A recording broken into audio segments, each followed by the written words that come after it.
Assalaamu calaykum. Kusoo dhawaada asxaabtayda qaaliga to my channel. Maanta waxaan hayaa alaab yar oo ilkaha ku cadaysan kartid. Ka faa'iidaysi wacan. Xabad liin iyo baking soda.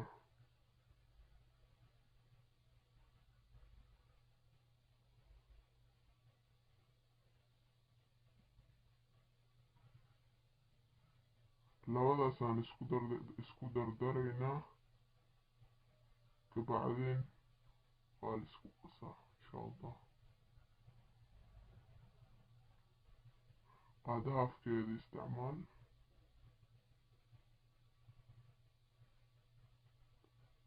liin dhanaanta kulli haddaad rabto ku daree, haddii ay haaf kugu filantana haaf kale isticmaal.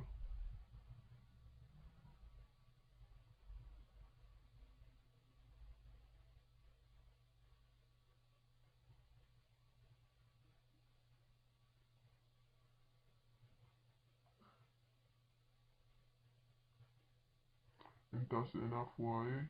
si fiican isku dhex gelinaysaa. After that cadaygaada mise brushkaada soo qaadanee si fiican ugu cadaysanee. maalin kastana ku cadaysanina because ilkaha ay si dabiici ay ka halaynayaan. wiigiiba 2 maalin ka isticmaal.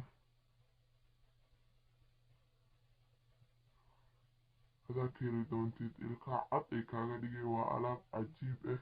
guarantee waaye. insha Allah haddaad ka heshiin subscribe to my channel, like and share with your friends. Bye. ka faa'iidaysi wacan.